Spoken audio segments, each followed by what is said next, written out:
날마다 솟는 샘물과 함께하는 오늘의 큐티 시간입니다. 11월 27일 금요일, 오늘의 말씀은 신명기 33장 12절로 21절까지의 말씀 중에 13절로 17절까지의 말씀입니다. 요셉에 대하여는 일렀으되 원하건대 그 땅이 여호와께 복을 받아 하늘의 보물인 이슬과 땅 아래에 저장한 물과 태양이 결실하게 하는 선물과 태음이 자라게 하는 선물과 옛산의 좋은 산물과 영원한 작은 언덕의 선물과 땅의 선물과 거기 충만한 것과 가시떨기나무 가운데에 계시던 이의 은혜로 말미암아 복이 요셉의 머리에 그의 형제 중 구별한 자의 정수리에 임할지로다. 그는 첫 수송아지같이 위엄이 있으니 그 뿔이 들소의 뿔 같도다. 이것으로 민족들을 받아 땅끝까지 이르리니 곧 에브라임의 자손은 만만이요 므낫세의 자손은 천천이리로다. 새로운 아침입니다. 여호와 하나님은 늘 은혜로 함께 하시는 분이십니다. 본문 신명기 33장은 모세가 이스라엘 12지파를 축복하는 장입니다. 그런데 오늘 본문에서는 베냐민, 요셉, 스불론 그리고 이사갈, 갓에 대해서 축복하고 있죠. 그 중에서 오늘은 13절부터 17절까지의 요셉에 대한 축복에 대해서 은혜를 나누어 보려고 합니다. 그러면 본문에서 주시는 은혜는 무엇일까요? 먼저 본문에는 축복하는 내용이 나오니까 복을 주관하는 자가 누구인가가 중요할 것입니다. 누구입니까? 본문 13절을 보면 그 땅이 여호와께 복을 받아 라고 하죠. 그러니까 복을 주관하시는 분은 하나님이시라는 것입니다. 아니 어찌 보면 하나님이 복 자체임을 말씀하는 거죠. 그래서 시편 144편 15절에서 말씀하죠. 이러한 백성은 복이 있나니 여호와를 자기의 하나님으로 삼는 백성은 복이 있도다. 하나님이 복이시기 때문에 하나님이 함께 계시면 그는 이미 복을 받은 자이고 그 삶이 복된 삶임을 말씀하는 거죠. 그렇다면 복의 구체적인 내용은 무엇일까요? 자, 그것이 13절로 16절까지 언급되는데 먼저 하늘의 보물인 이슬, 땅 아래에 저장한 물, 그리고 태양과 달이 주는 과실, 그리고 옛산과 작은 언덕의 산물들입니다. 이 모든 것이 하나님께서 그의 백성들에게 주시는 풍성한 복인 것이죠. 자, 그런데 이 복들을 언급하면서 16절에서 이 복이 가시떨기나무 가운데에 계시던 이의 은혜로 말미암아 주어진다고 말씀합니다. 그러니까 요셉의 지파에게 주시는 복이 모세가 가시떨기나무 가운데에서 하나님을 만났던 그 광야라는 환경 가운데서 받았던 은혜와 같다는 거죠. 그러면 모세가 광야에 있을 때의 모습은 어떠했습니까? 물론 아내를 만나고 두 아들을 얻어서 가정을 꾸렸지만 애굽의 왕자라는 권력과 명예 그리고 그 모든 부귀영화를 다 잃어버린 상황이었습니다. 남은 게 하나도 없는 것 같은 상황인 거죠. 그때에 하나님이 나타나셔서 하신 말씀이 무엇입니까? 네가 선 곳은 거룩한 곳이니 네 발에서 신을 벗으라. 갑자기 신을 벗으라고 하십니다. 무슨 의미입니까? 네가 지금까지 가지고 있던 모든 고집, 아집, 교만과 고정관념을 다 내려놓고 오직 주님만 겸손히 바라보고 의지하라는 것입니다. 왜입니까? 모세가 처해 있는 광야와 같은 현실 속에서 기억해야 할 것은 너의 지금까지의 모든 것이 은혜였고 그 이후의 모든 삶 역시 오직 주님의 은혜로 살아가는 것임을 기억하라는 것이죠. 그런데 요셉의 삶 역시 마찬가지입니다. 모세가 광야에 거했던 것처럼 요셉도 광야처럼 척박하고 고단한 인생을 살았죠. 집에서 아버지 야곱의 사랑을 독차지했지만 형들의 미움을 받고 애굽으로 팔려갑니다. 그리고 보디발의 집에서 노예로서 조금 살만하니까 보디발의 아내의 모함으로 감옥에 갇힙니다. 그리고 감옥에서 술과 떡 맡은 관원장의 꿈을 해석해주고 자기를 기억해달라고 하지만 술 맡은 관원장은 까맣게 잊어버립니다. 계속 끊임없이 마이너스의 인생을 살아간 것이죠. 그런데 요셉의 이름의 뜻이 무엇입니까? 여호와께서 더하신다는 뜻이죠. 여호와라는 단어와 더한다는 의미의 야사프라는 단어가 합쳐진 단어입니다. 이렇듯 그의 이름은 플러스라는 뜻을 가지지만 그의 삶은 온통 마이너스의 인생을 산 것으로 보이죠. 어떻게 하면 저렇게 모든 게 안 될 수가 있지? 라고 할 정도로 안 되기만 하는 마이너스의 인생 같아 보였습니다.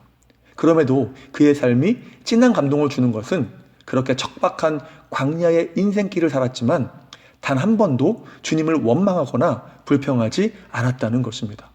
광야에서 밥 먹듯이 원망하고 불평했던 이스라엘 백성들과는 대조적이죠. 이것이 어떻게 가능했습니까? 그가 온전히 하나님을 신뢰했기 때문입니다. 그것을 어떻게 알 수 있을까요? 그는 입만 열면 그 입에서 불평과 원망이 아니라 하나님이라는 단어가 나왔거든요. 특히 형들이 복수할까 두려워할 때에 뭐라고 합니까? 이 모든 일은 당신들이 한 것이 아니라 하나님이 하신 일이라고 말하죠. 기근 속에서 많은 생명을 구원코자 하나님이 그 일을 하셨다는 것입니다. 그렇게 본다면 요셉의 삶은 결코 마이너스의 삶이 아니었습니다. 왜입니까? 요셉이 하나님을 온전히 신뢰할 때에 그 은혜가 광야 한가운데에서도 늘 과분하게 부어지고 있었기 때문이죠. 그가 애굽으로 팔려간 것도, 또 보디발의 집에서 모함으로 감옥에 갇힌 것도, 그리고 꿈을 해석해준 술 맡은 관원장의 도움을 받지 못한 것도 모두 은혜였다는 것입니다. 요셉이 애굽의 총리가 되기 위한 하나의 과정에 불과했던 것이죠.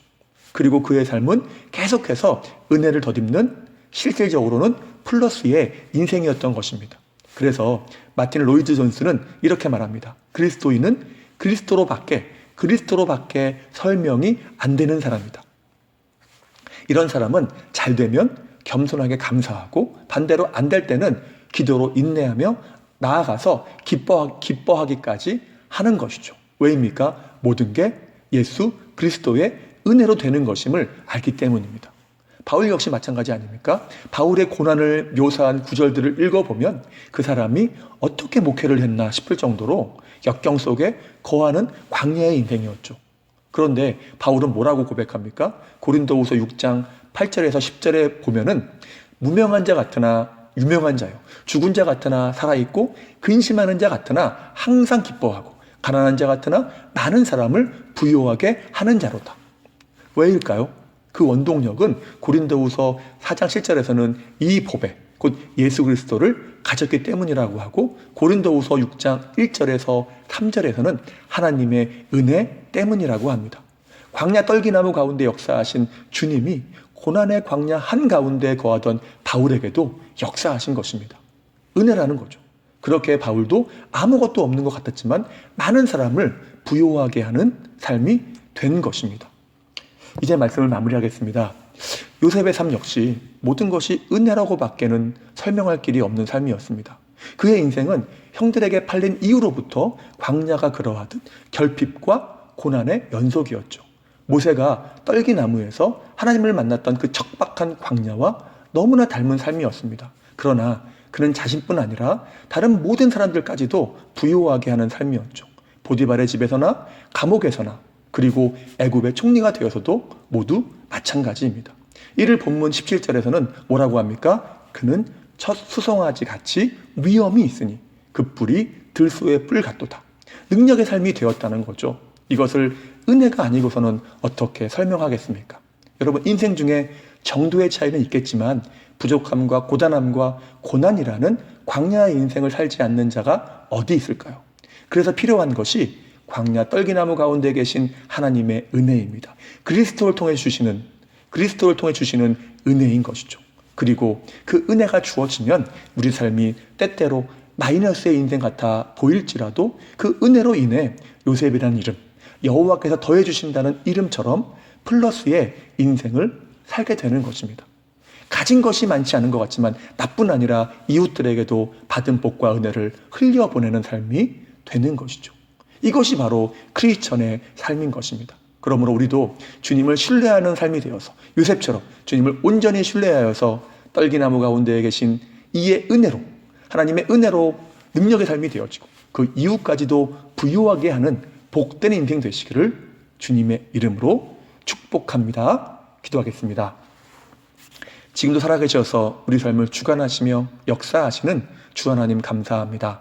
우리가 오늘도 고단한 광야의 인생길을 걸어갑니다. 그러한 삶 속에서 날마다 주님을 신뢰하게 하시고 우리에게 참으로 필요한 그 은혜, 곧 떨기나무 가운데에서 역사하시는 하나님의 은혜를 부어주심으로 무명한 자 같으나 유명한 자요, 죽은 자 같으나 살아있고 근심하는 자 같으나 항상 기뻐하며 가난한 자 같으나 모든 사람을 영육간에 부유하게 하는 들소의 뿔과 같은 복된 삶, 능력의 삶이 될 수 있도록 도와주시옵소서. 오늘 하루의 삶을 의탁합니다. 주님, 우리 모든 성도 지키시고 보호하시며 필요한 모든 것으로 채워주시고 믿음으로 승리할 수 있도록 함께하여 주시옵소서. 다시 한번 주님의 은혜를 간구하오며 예수님의 이름으로 기도하옵나이다. 아멘.